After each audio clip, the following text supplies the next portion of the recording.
Hare Krishna and good morning to devotees. I hope you can hear me well. I have babies with me, so I'll be speaking softly, but I'm sure still able to hear. I guess we'll begin.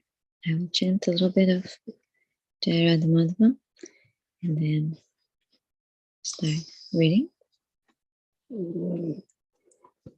Jai Radha Madhava Kunja Bihari Gopi Janavallabha Girivardhari Yashodanandana Vraja Janaranjana Yamuna Tira Vanachari Jaya Rama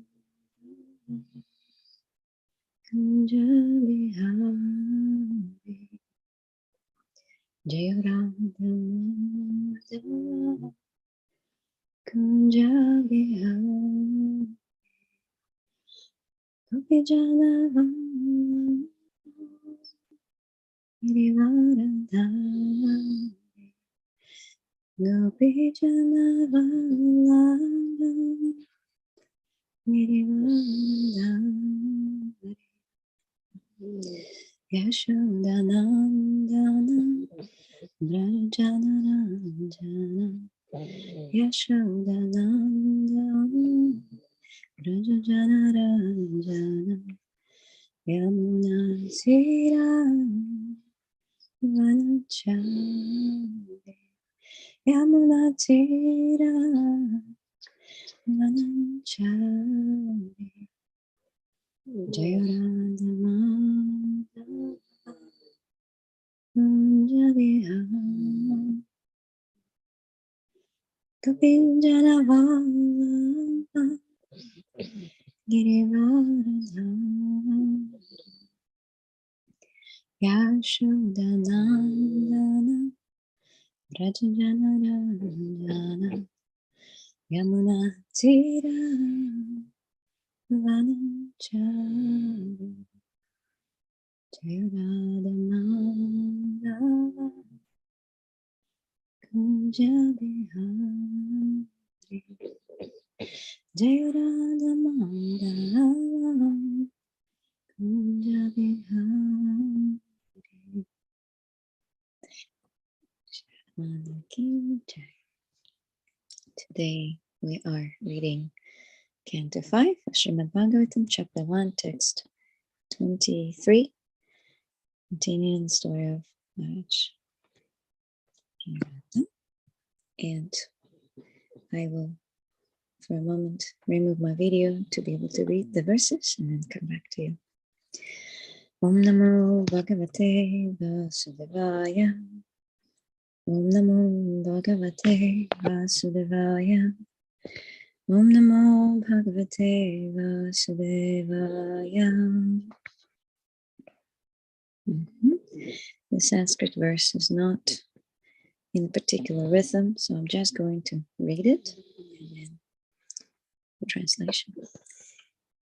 Itiha vavasa jagatpatir Ishwari chaya dhini veshita Karmadhikaro kila jagat bandha Dham shana pranubhavasya bhagavata Adipurusha syangri yugalana varata Dhyananubhavina parirandhita kashaya shayo Vadatupi manavardhano mahatam mahitalam anushasha. Prabhus, do you do word-to-word translation usually, or no time for that? I guess we'll do, if nobody will reply. Yes, please. Okay, thank you. Iti thus, ha, sa, he, jagati, he, Jagatipati, the emperor of the whole universe, Ishvara Ichaya, by the order of the Supreme Personality of Godhead. Adhiniveshita, completely engaged. Karmadhikara, in material affairs. Akila Jagat, of the entire universe. Bandha, bondage. Dhamshana, Dvamshana, destroying. Para, transcendental. Anubhavasya, whose influence. Bhagavata, of the Supreme Personality of Godhead. Adi Purushaya, the original person. Angri, on the lotus feet. Yugala, 2. Anavarata, constant. Dhyana Anubhavina, by meditation. Parirandhita, destroyed. Kashaya, all the dirty things. Ashaya, in his heart. Avadata, completely pure. Api, although. Manavardhanaha, just to give honor. Mahatam, two superiors. Mahitalam, the material world. Manushashasa, ruled. In the translation of the verse, following the order of the Supreme Personality of Godhead, Maharaj Priyavrata, fully engaged in worldly affairs, yet he always thought of the lotus feet of the Lord, which are the cause of liberation from all material attachment. Although Priyavrata Maharaj was completely freed from all material contamination, he ruled the material world just to honor the orders of his superiors. Prepared by His Divine Grace, Srila Prabhupada. The words Manavardhana Mahatam, translated as just to show honor to superiors, are very significant. Although Maharaj Priyavrata was already a liberated person and had no attraction for material things, he engaged himself fully in governmental affairs just to show respect to Lord Brahma. Arjuna had also acted in the same way. Arjuna had no desire to participate in political affairs with the fighting at Kurukshetra, but in order to do so by the Supreme Lord Krishna, he executed those duties very nicely. One who always thinks of the lotus feet of the Lord is certainly above all the contamination of the material world. As stated in Bhagavad Gita, Yoginam api sarvesham madgatenantaratmana shraddhavan bhajate yomam samyuktatamo mataha. Of all yogis, he who always abides in me with great faith, worshipping me in transcendental loving service, is most intimately united with me in yoga and is the highest of all. This is Bhagavad Gita, chapter 6, verse 47. Maharaj Priyavrata, therefore, was a liberated person and was among the highest of yogis. Yet superficially, he became the emperor of the universe in accordance with the order of Lord Brahma. Showing respect to his superior in this way was another of his extraordinary qualifications.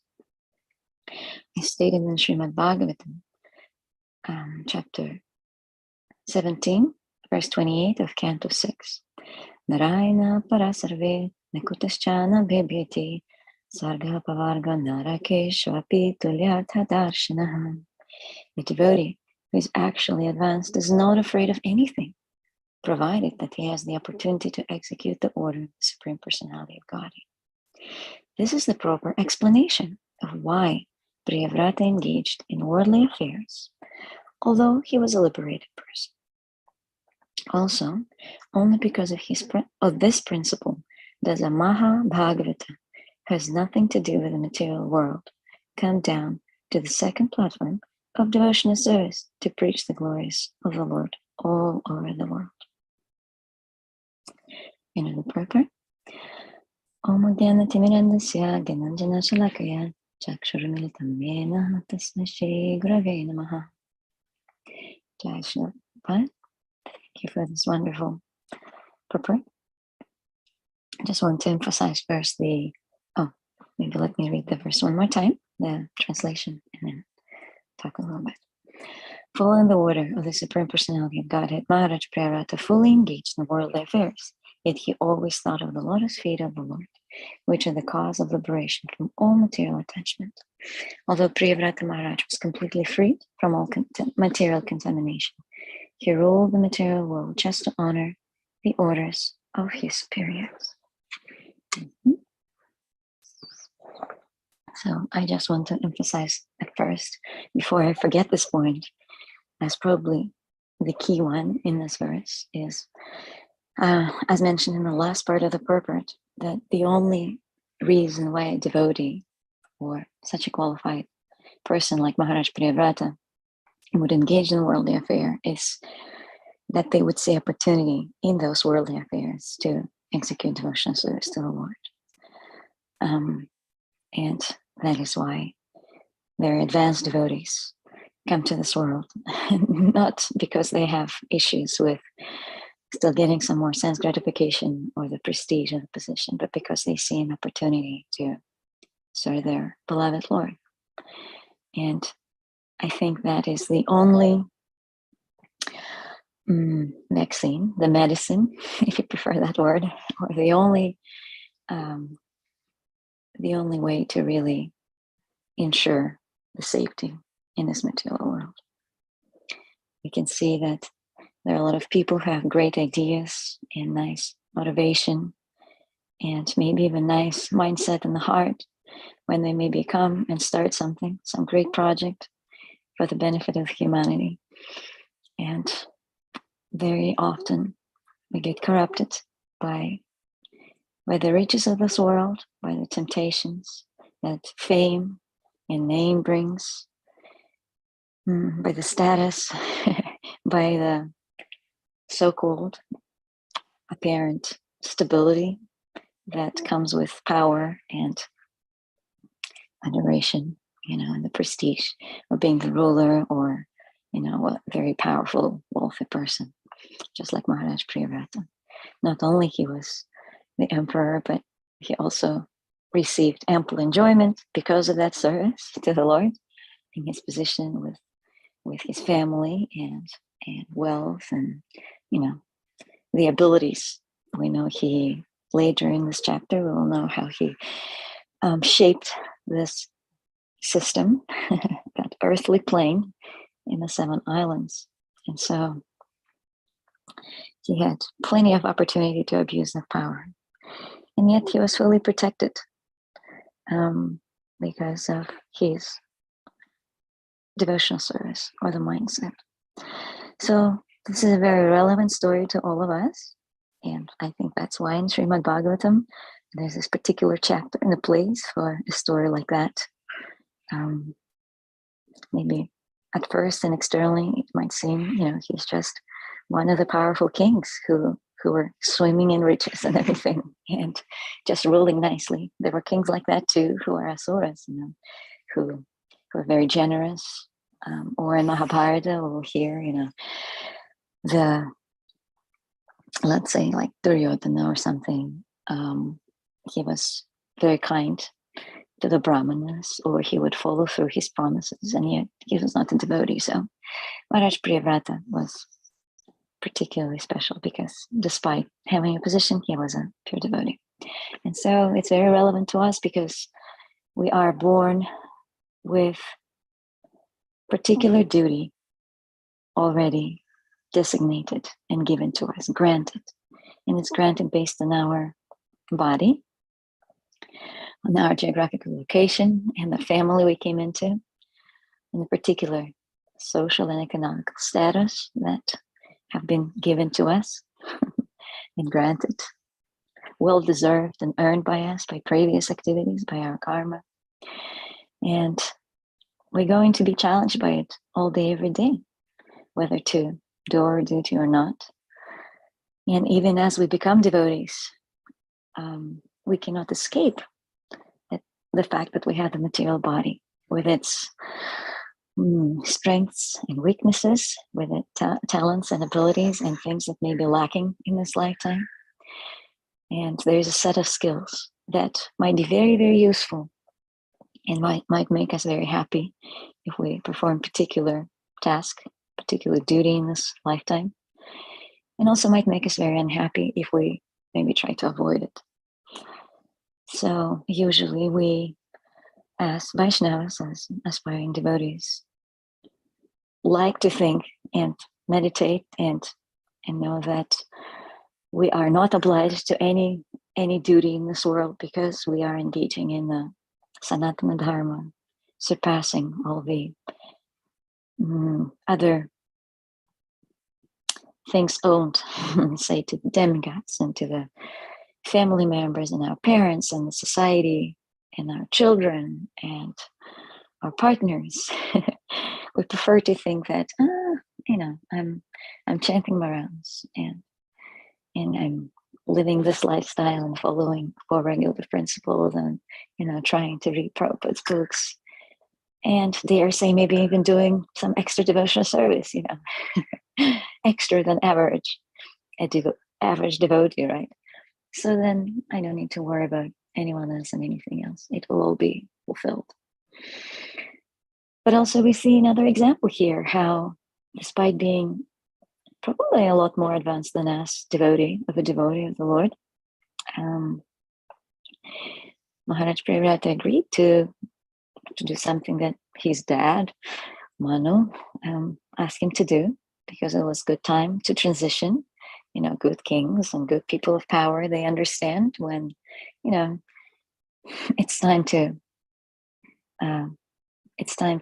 renounce. It's time to let things go.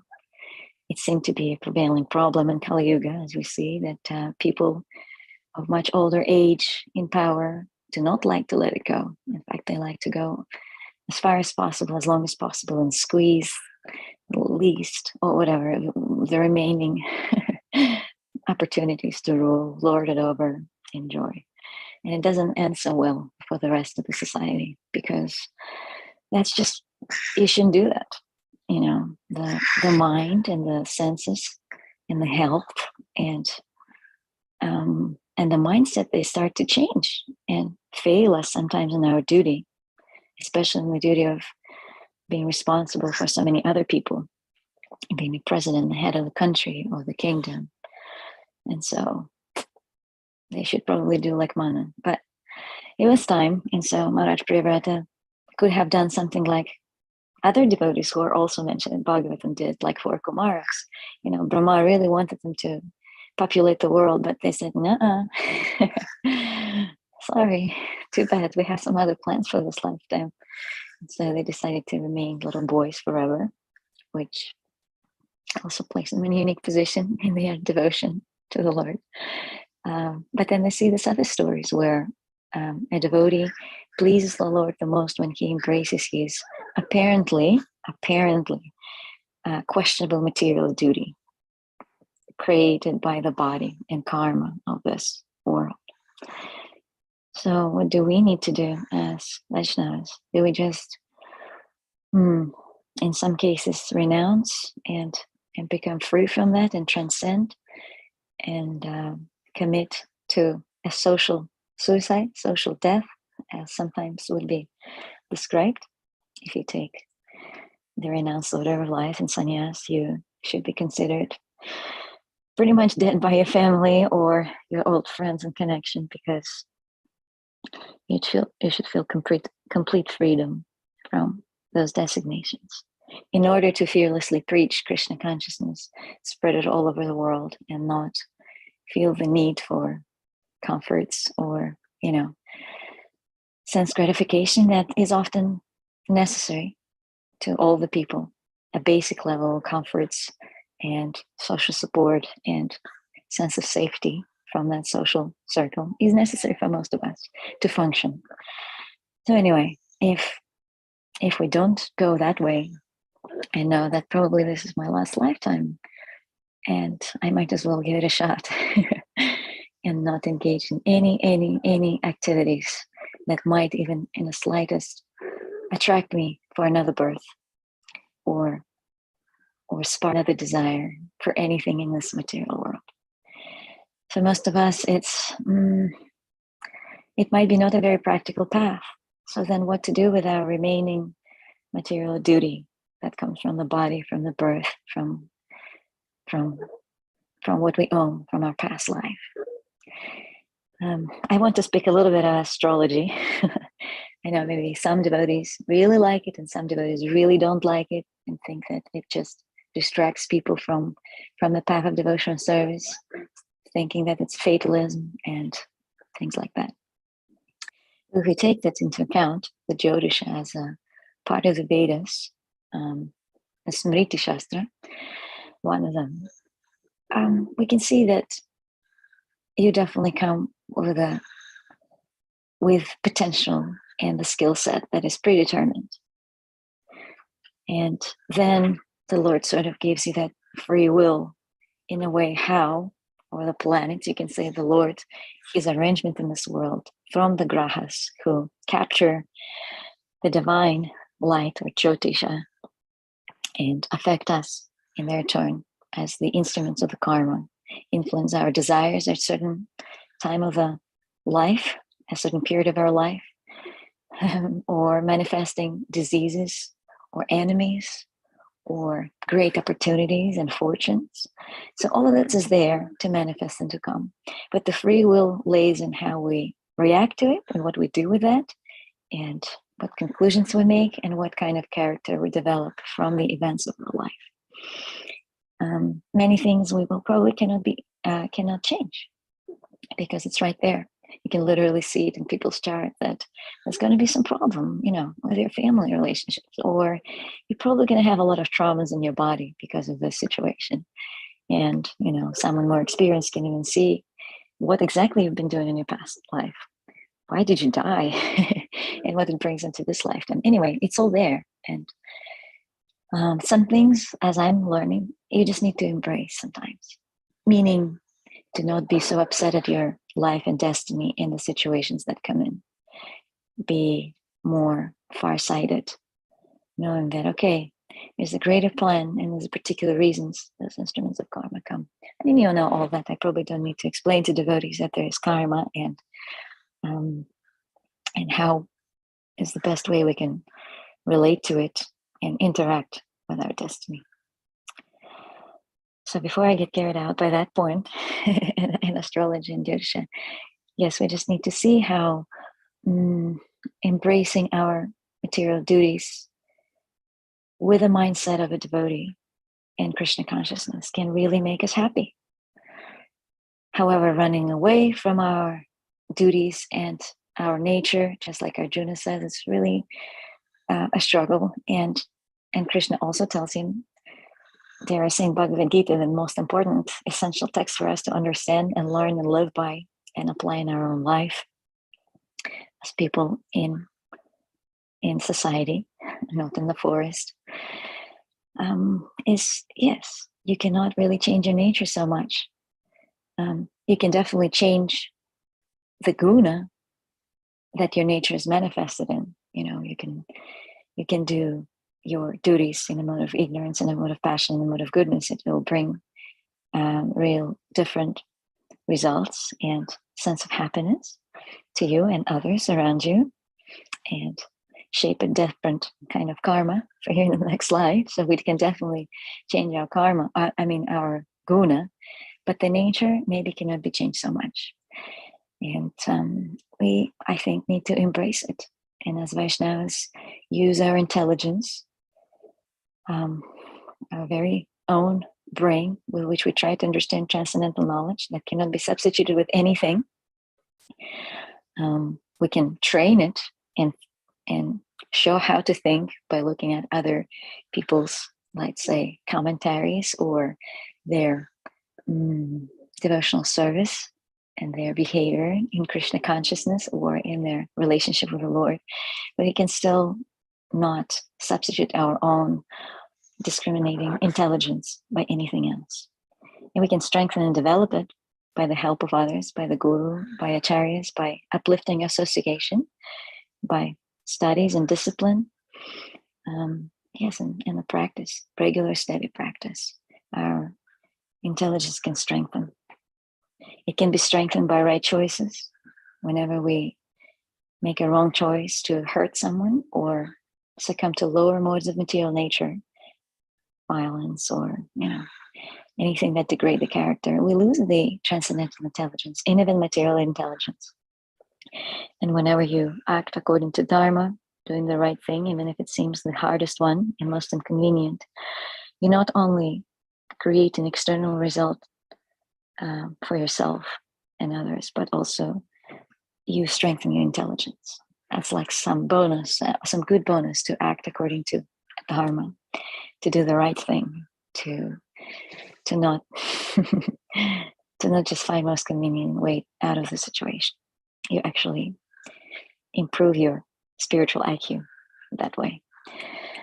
And I probably experienced that myself, having many bad condition and habits from earlier life and the past life, and knowing that it's very easy to get tempted by illusory things. Yet you can see a transformation of the character because of making right choices, sometimes by the help of others, sometimes yourself, sometimes struggling, sometimes not, being fortunate and protected by the lifestyle. So anyway, I think that we all need to think, how can I use my nature and perform my duty? Even if I'm leaning towards the fully Krishna conscious lifestyle and trying to free myself from family obligations and social position, maybe at this point in life, maybe later in life, maybe entire life, still we need to use everything we have. And in my opinion, ignoring granted opportunities that come with this material body is simply a waste of Krishna's resources. It could lead us to false renunciation, to heart, to envy, to lamentation later, and can be a great impediment later in life when we maybe start to recognize that it's not so easy to just completely renounce the material body. That I should have used it, that I should have looked into my nature sincerely and faced my fears in life and struggles, and maybe try to address it in the mood of wanting to please Krishna that way. And I'm talking about our gender, and again, perhaps socioeconomic status, education, talent, and different abilities that you can see in yourself or others can see. Sometimes you can just ask people around you. They often see us a lot better than we think, our flaws and also our advantages. And they can say, maybe cleaning is not your strength. But you shouldn't be the head of the kitchen or something. Or maybe you should, so you can strengthen that quality. Or, maybe you can get great organizational skills and very good patience in relation to people. So it might be a great opportunity for you to be a human resource person in your temple and help the community that way, be the link, the communicator or something like that. There's so many ways that we can feel really happy when we engage in the duties that are up to our proclivities, aptitudes, talents. So I think that's my point here, that Maharaj Priyavrata already had an advantage. He came from a royal family, probably had a great upbringing, and the qualities of the king ingrained in him by his father, by the example. And it would cause a big problem if he didn't want to do that, do something that he would do so good, so well, that everybody else would benefit. Because order in society and prosperity and ability to perform your duties as an individual in that society and the dharma are very important. It's such a complicated mechanism where if one detail or something starts to fall apart, especially the big one, as like the head of the country who makes all the decisions and gives an example of what to do and not to do, then everybody else does that. And we can see example all the time. If one leader of the society has particular way of thinking, particular, let's say, they're very much into conspiracy theories and they say it publicly. And then what we can see statistically is the huge spike. Statistics show that people start to think and talk that way a lot more because whether they like it or not, they start to be influenced by that because the person in power has done something like this or whatever. If the head of the country is very indifferent and passive, then people start to get the vibe and do that, withdraw from their duties and think, well, why would I work hard if even someone in such great power does not want to do anything good for me or for my family, for my society? So just imagine if Maharaj Priyavrata would say no to Brahma, to Indra, to the Lord, and say that my selfish spirituality is more important. I care too much about, staying free and clean and pure, and therefore I'm going to do it my way because I think and I feel that's going to be better for me. Never mind that this is the personal desire and advice of the Lord, given me with my, present body in a position. I know what to do better, and that would be disobeying the in this case the advice and request of his seniors. In this case, very qualified seniors. He didn't have to doubt Brahma or Krishna, Indra in their qualification. Sometimes we also, if someone requests something in Kali Yuga, they have very low faith, and sometimes that's necessary. Okay, I'm sorry. There's some verses here, but I guess it's just for me to note the verses. Thank you, Tarika Prabhu and Yasha. I'll just come back to what I was saying, just to the chat right now. So yes, just imagine that he would say no. It would be a disturbance. They would have to find somebody else, or Manu had to keep ruling, even though he would get older, and it was time for him to renounce, which means he had to sort of create that unnatural order of things and of events. Who knows what have happened next? There would be some power struggle, someone unqualified would come, and everybody would be unhappy and disturbed. And so similarly, on our level, on our personal level, there's always going to be a few people in our lifetime dependent on us, dependent on our actions, affected by our choices, whether we like it or not. And if we avoid what needs to be done, and I believe that most of us, if we think deeply, sincerely, with an attitude of prayer to the Lord for guidance, with an open mind, will be given directions and the knowledge of what is our dharma, what is our abilities, what is our main strength and drive in life. It will be revealed to us one way or other after some time. I think most of us can find our destiny. I don't know, maybe just go to astrologist and ask. They can see many things in the chart.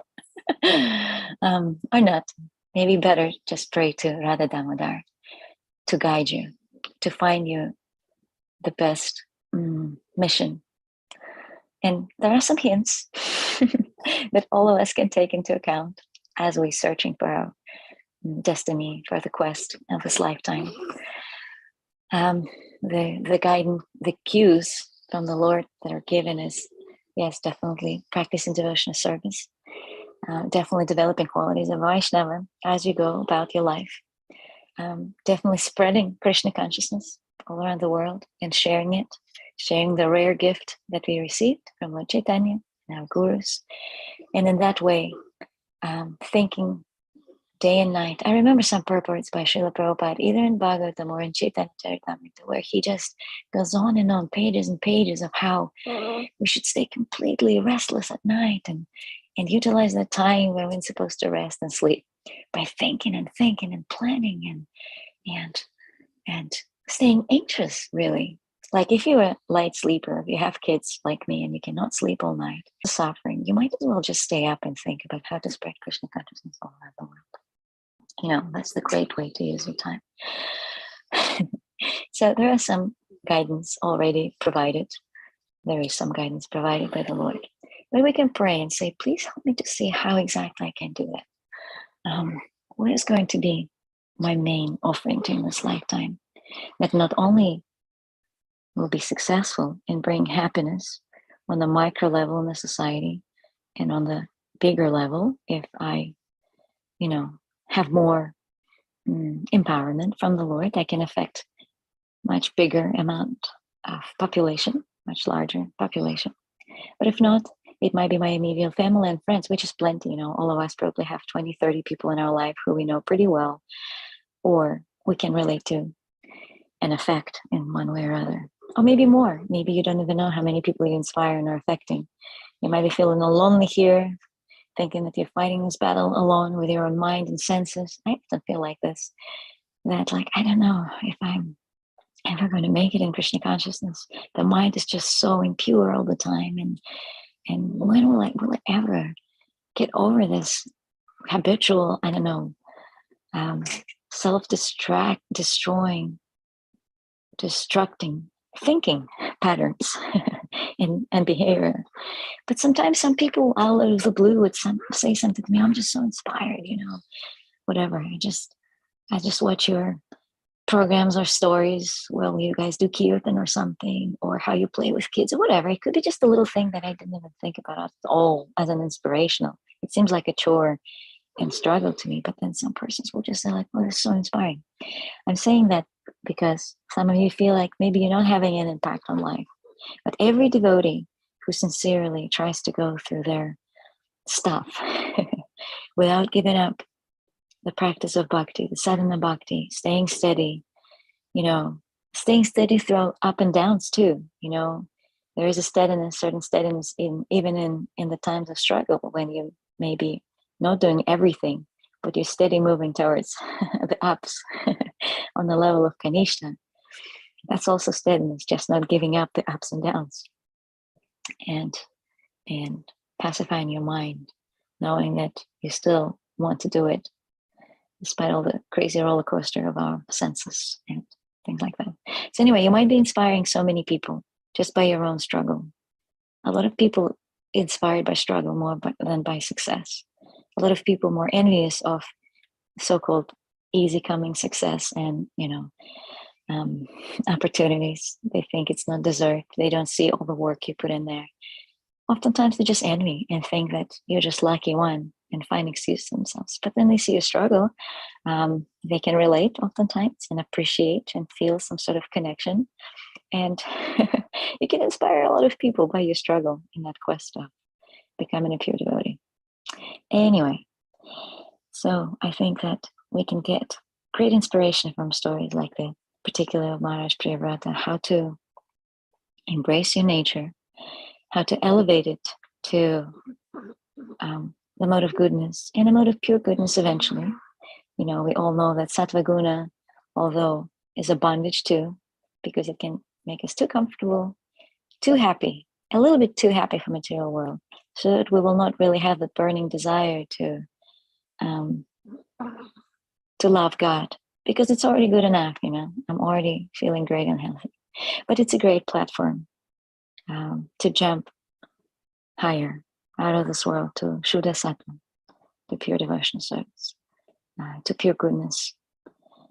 And so I wish and I hope that all of us can meditate on what is it that I've been given and granted. What is my boon from the Lord in this lifetime? Do I use it or do I waste it? Do I despise it and ignore it, and therefore maybe not really fully happy because I'm trying to be someone else, because I'm trying to ignore my nature and do something that I will never feel fully satisfied doing? And I don't know if it can relate to all of you Prabhus, because you are doing so much wonderful service. Maybe there's not even time to even think what is it like my abilities, opportunities. But personally for me, who has time for the mind to wander and dwell in places like that and think, how can I, maximize my productivity with this body in this lifetime? What will I be good at? What will make me happy without distracting me from devotional service? So then I try to embrace that and bet on those qualities as I serve Krishna. And it seems like it can be pretty inspiring, uplifting, and dare I say successful in the society. So I wish you all good luck in that journey of figuring yourself out, whether you are in your first, second, third, or fourth order of life or time of your life. There's always time to find more ways to serve Krishna, find more ways to make some beautiful offering to the Lord. Just like,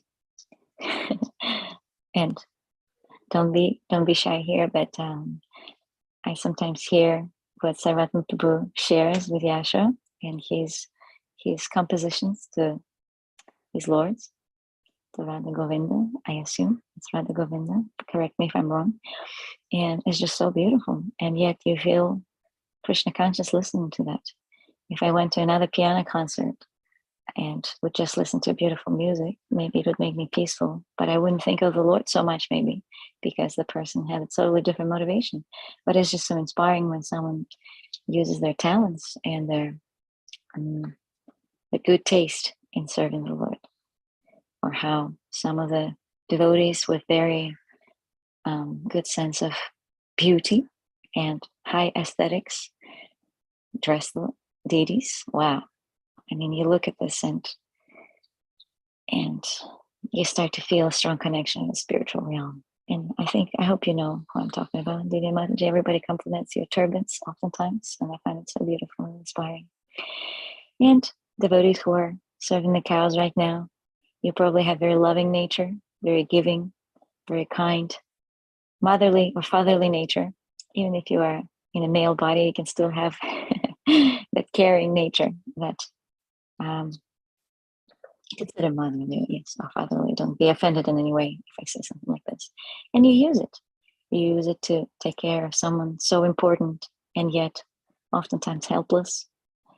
You probably don't get a lot of social recognition for that, or I don't know, probably not too much money for your service or whatever else people do things for.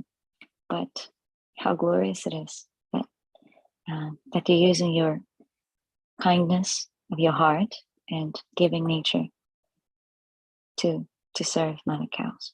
And on I can go and glorify many devotees who already do that.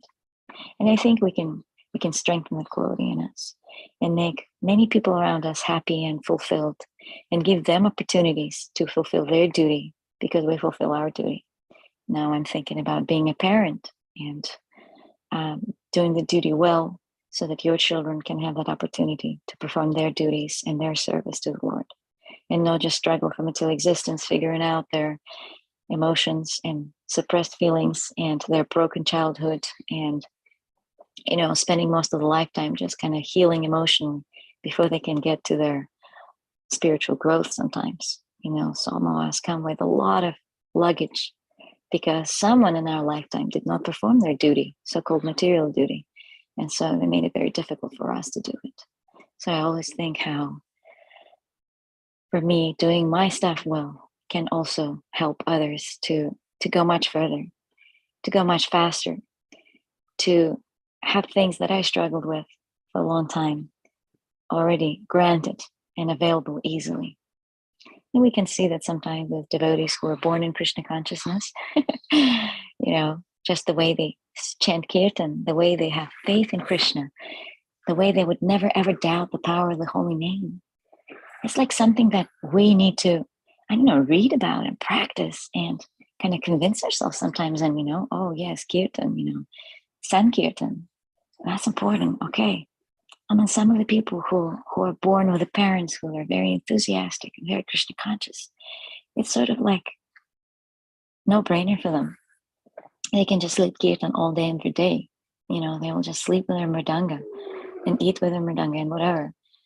They'll take it everywhere because it's just their life, and they don't have to work extra hard to have some taste for kirtan and to convince themselves. How glorious is that? And it's because, their parents did something amazing and became Krishna conscious in their lifetime.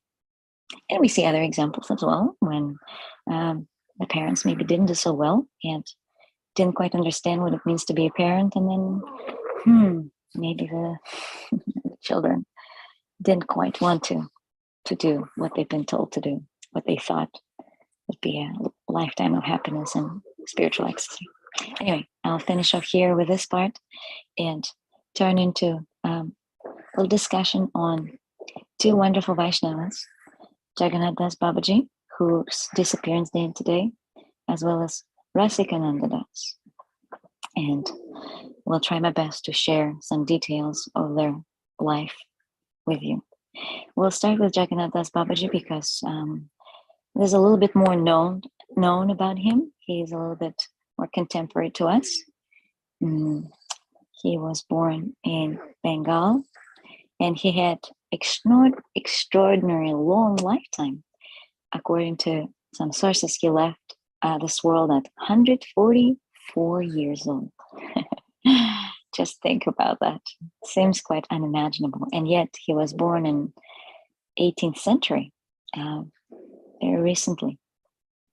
He was a guru and inspiration for Bhaktivinoda Thakur, and correct me if I'm wrong, I think I am right. And he was known for his ecstatic love of Godhead, basically. But he would spend, even when very old age, he would still spend some time in Vrindavan, and also would be in Mayapur, in Navadvip. And when Bhaktivinoda Thakur was working on revealing in West Bengal, revealing the places of pastimes of Lord Chaitanya, particularly the birth of Lord Chaitanya, Jagannath Das Babaji played a crucial role in there, sort of confirming with ecstatic symptoms and finding the place where Nimai was born, the Yoga Pit. If you've been to Mayapur, you know those wonderful places with Tulasi Devi jungles and yes, the Yoga Pit, all these mystical places with Neem tree where little Nimai appeared. So Jagannath Das Babaji confirmed that that's the place to his disciple. But there is some stories that kind of reflect and help us to understand his nature as a Vaishnava. He was definitely a Bhagavata, Paramahamsa devotee. He was living in Vrindavan, and a lot of people were, of course, taking shelter of him. He had many disciples. He would preach strong principles of Krishna consciousness as a man, as a Babaji. He would instruct his disciples to stay away from opposite sex, stay away from women, and also people who are so much in sense gratification and distracted by that lifestyle. He asked everyone to stay away from that. He preached great steadiness in chanting, great devotion to sadhana bhakti. And he preached how important it is for us to take shelter of Gaura and Nityananda, saying that sometimes with Krishna, it's harder to approach. Krishna needs to sometimes see infallible character before he can accept you. The purity is there. But Gaura Nitai, they will take you all with your offenses. So chant the names. Jai Shri Krishna, Chaitanya, and Prabhu Nityananda, and Sri Advaita, and Gadadhar, Shivas, and all the Gaur Bhakta Vrinda. So he was a, although in the tradition of living in Vrindavan and then also living in Mayapur, he was a Gaur Bhakta. So one time Jagannath Das Babaji started to beg some chapatis or some roti, some bread from a street sweeper in Vrindavan.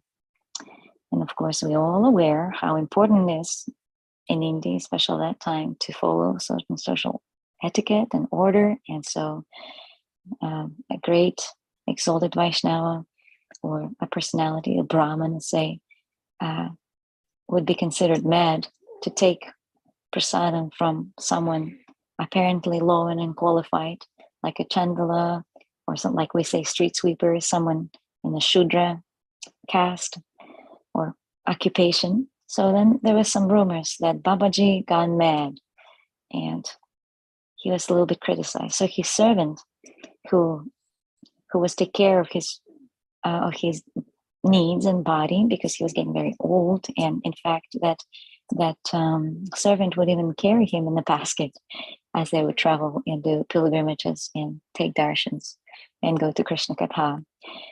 He would carry him. He was very able and very strong and very devoted to Jagannath Das Babaji. Anyway, he was saying that it hurts me to hear that people criticize you. Please do not do that anymore.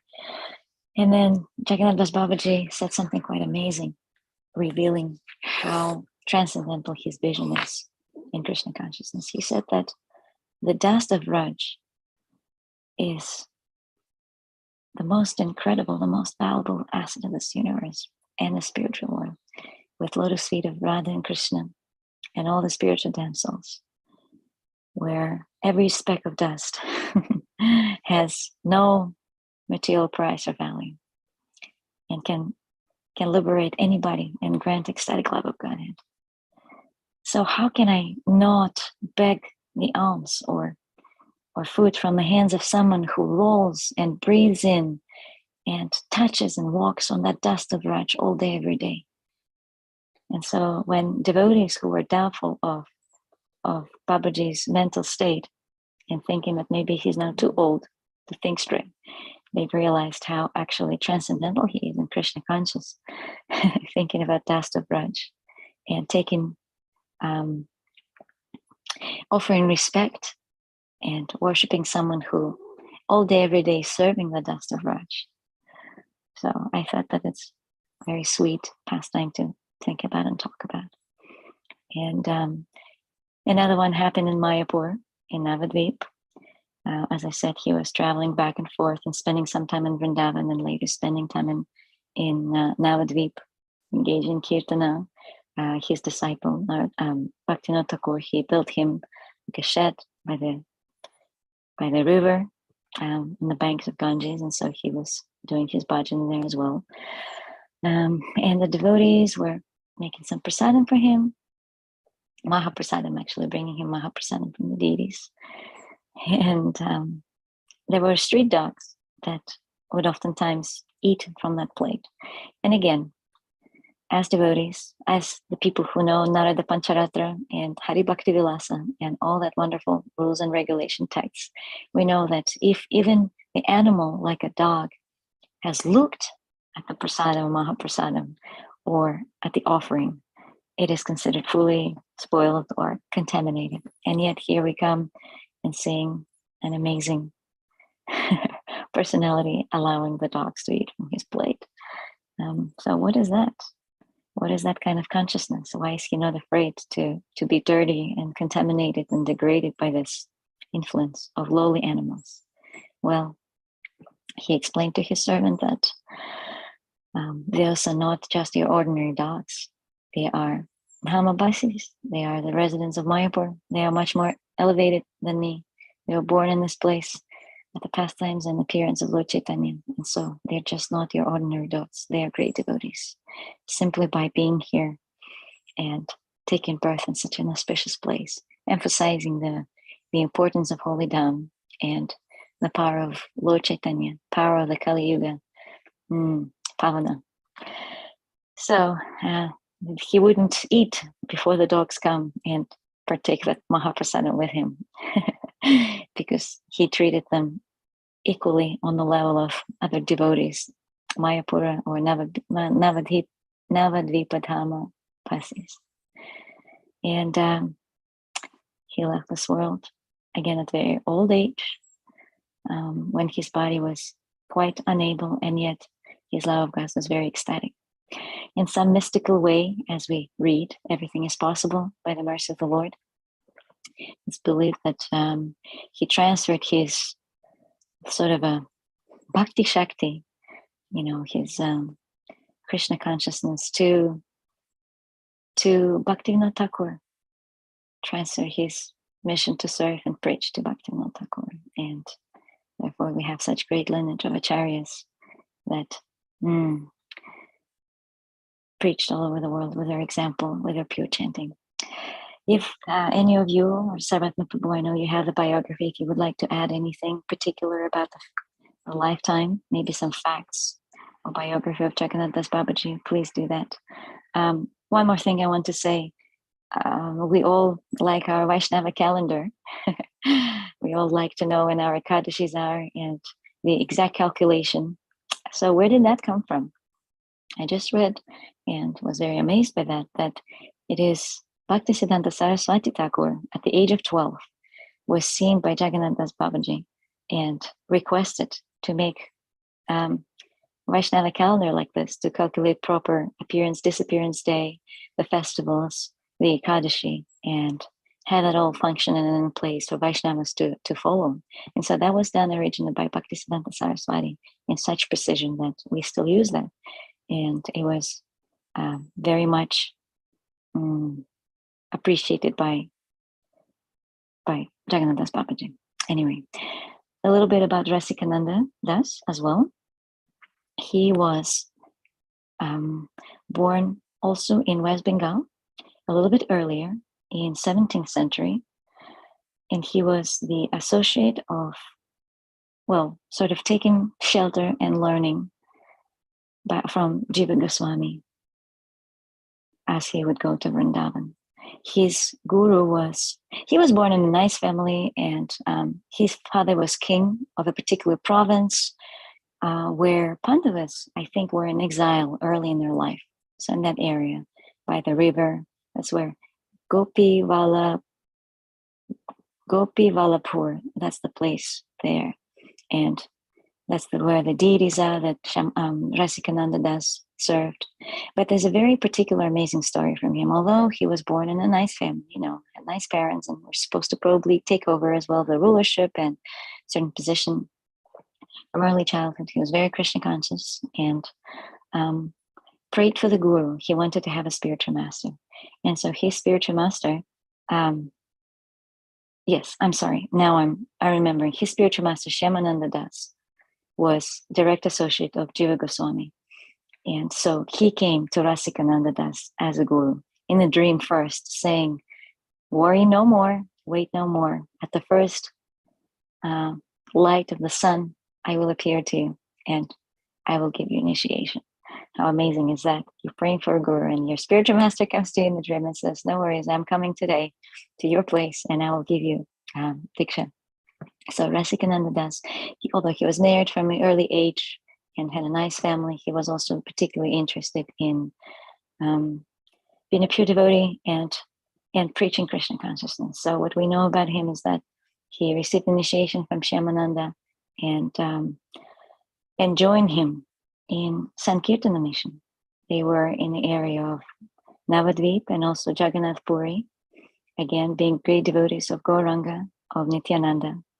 And it's described that anyone who would come in contact with Rasikananda was very, very affected by his strong faith, by Krishna consciousness. Savan Prabhu, you are unmuted? Oh no, you're not.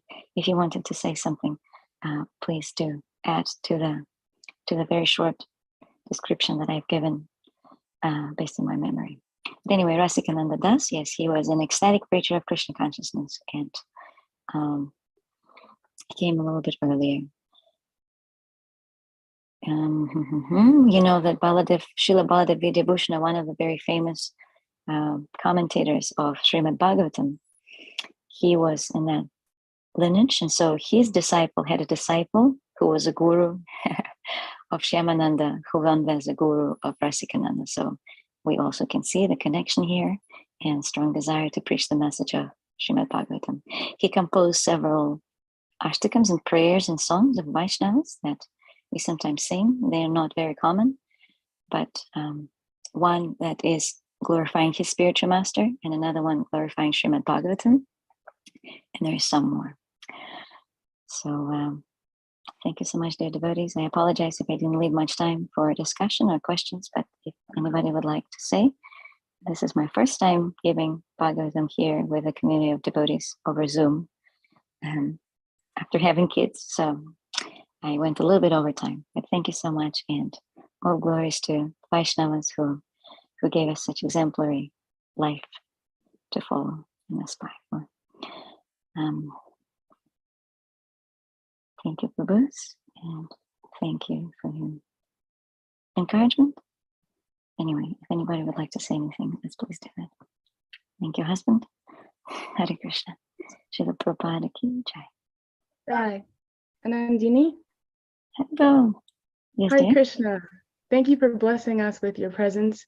Just wanted to thank you for what felt like a love letter from Krishna to any of us who needed it, inspiring us to be introspective and encouraging us to persevere using our qualities and assets in Krishna's service. So I'm glad to have you on this platform, giving Srimad Bhagavatam class after some time now.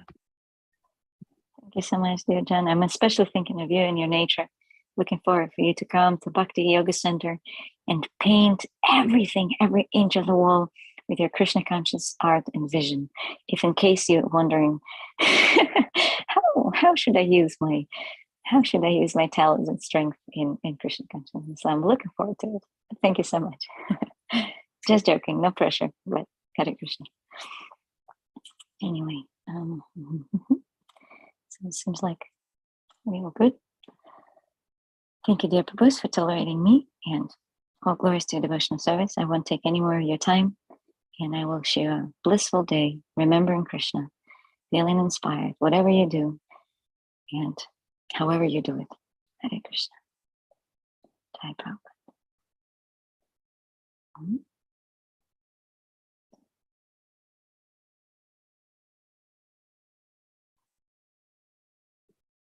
What do we do next? Do I wait for anyone to say something or leave, or just switch up?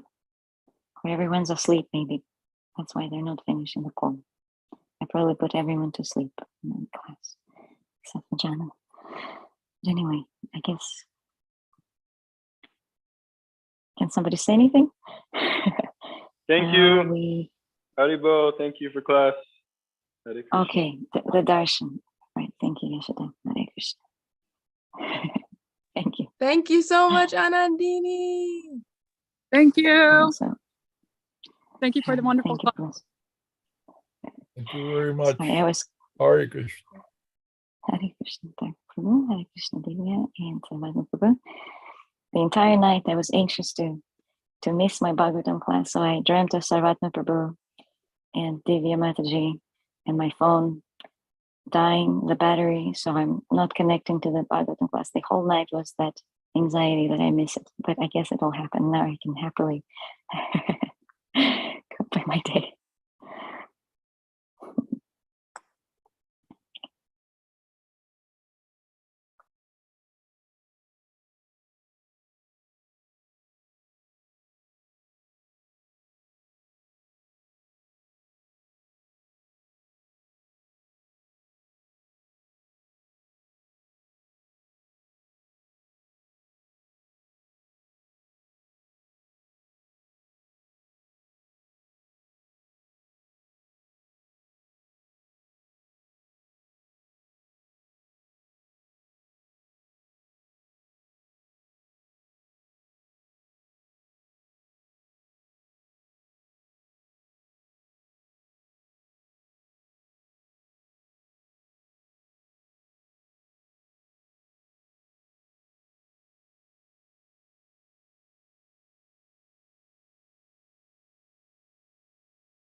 Okay. Hello.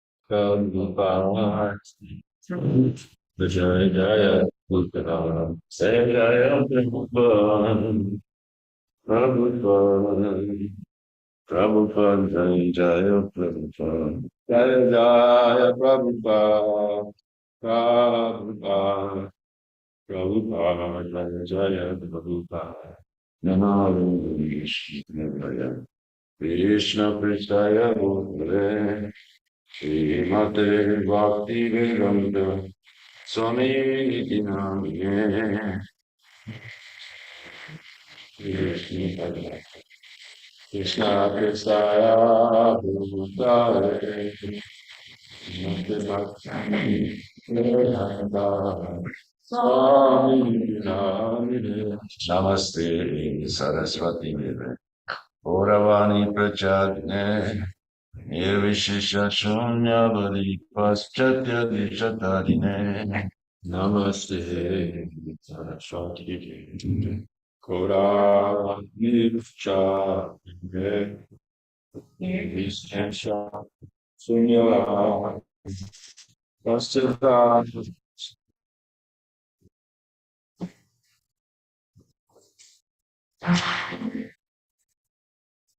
Shivacharana Kirti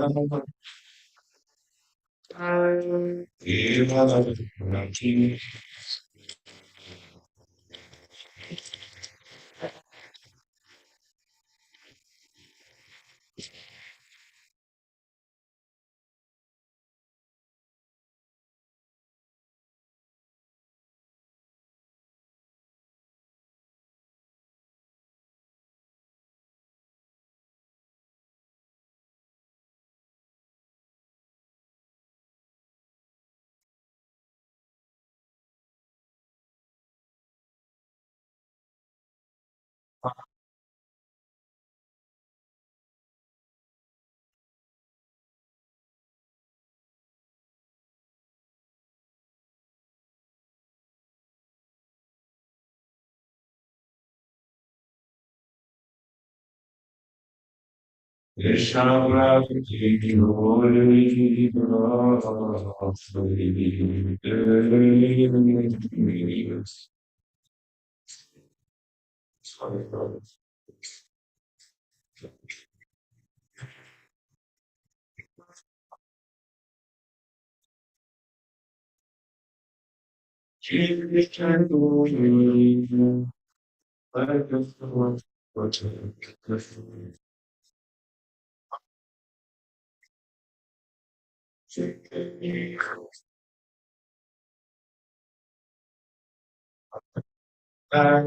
Holy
Yeah.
Come here. You know, no one said.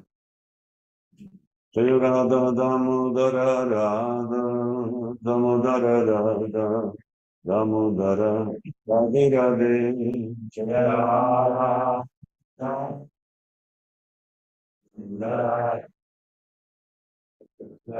Radhe Radhe Jaya Radha Radhe Radhe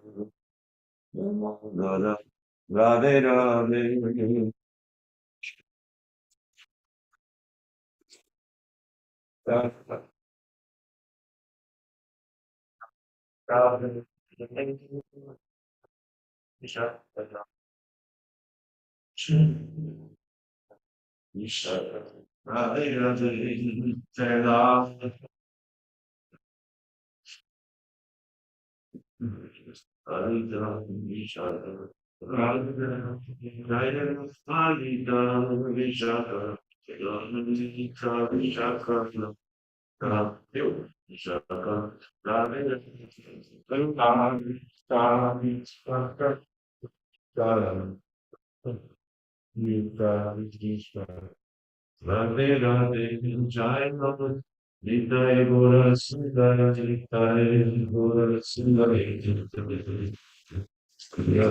Gora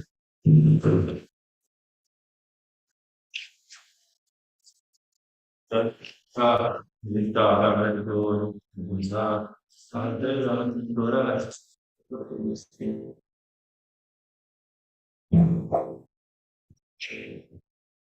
Jaya Shri Krishna Jaya Radha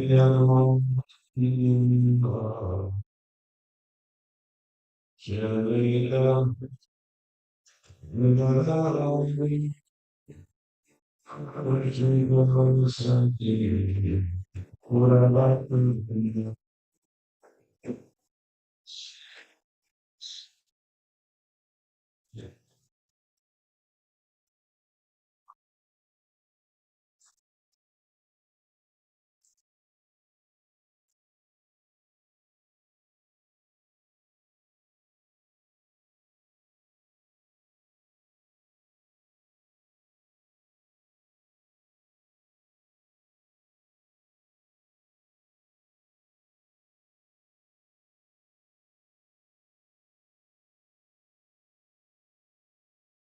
Hare Krishna, Hare Krishna,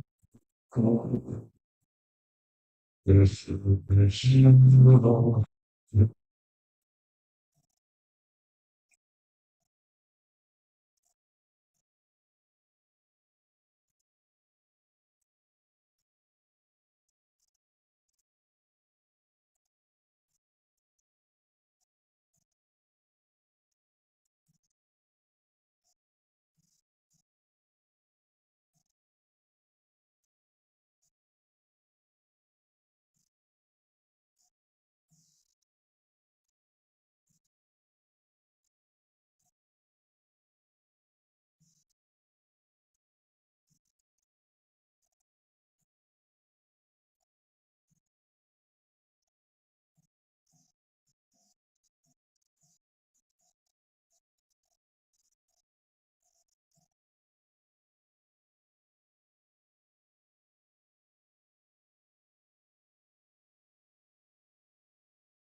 you see like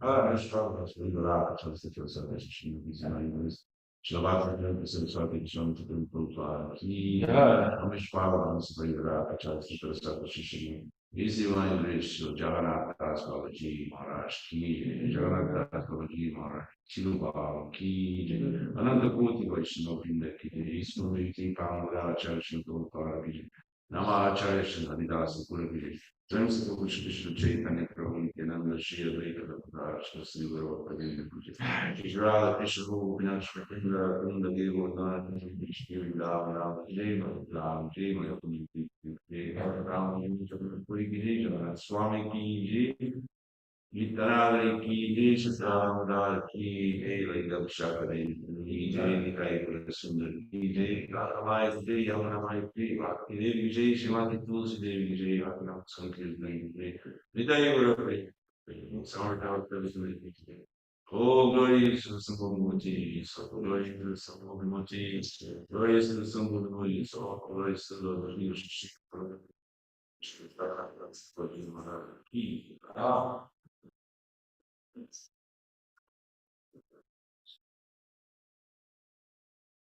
The last year, last year, not that whole life, even the list of things about how the Lord to be very horrendous. Yes, this that person listening to yourself. I don't know if it's about that question. You're 500 words, okay, it's those now. But I actually go to see this information for the moment that you'll be find out once the station translating knowledge. It's my little bird, that's brother. We make some fragments, ignorance, exclude for secrets that our speech allows us to ocean use there or learn about what being Jewish, the shape of the famous from the legal, we just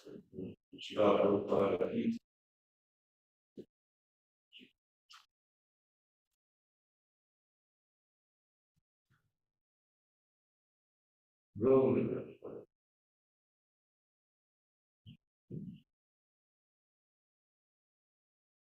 I don't know, apparently, how are you progressing here?